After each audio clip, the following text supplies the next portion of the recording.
Moi, j'ai pas attendu l'élection de Donald Trump pour comprendre que les États-Unis nuisaient à nos intérêts. Quand Pierucci est enfermé dans les geôles américaines, un cadre d'Alstom qui est enfermé quand il arrive sur le sol américain, c'est sous Barack Obama. Quand les États-Unis décident d'abandonner l'OTAN et d'arrêter de financer, c'est sous Joe Biden. Donc tout ce qui s'est passé par le passé, ça nuisait déjà à nos intérêts.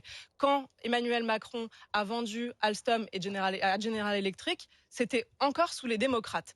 Et on pourrait multiplier les exemples pour dire qu'à chaque fois qu'il a fallu combattre les États-Unis quand ils nuisaient à nos intérêts, j'étais là. J'ai publié un rapport la semaine dernière sur la souveraineté technologique, dans lequel je dis qu'il va falloir se battre pied à pied contre les Américains et notamment contre Microsoft et les GAFAM quand il va falloir reprendre nos parts de marché.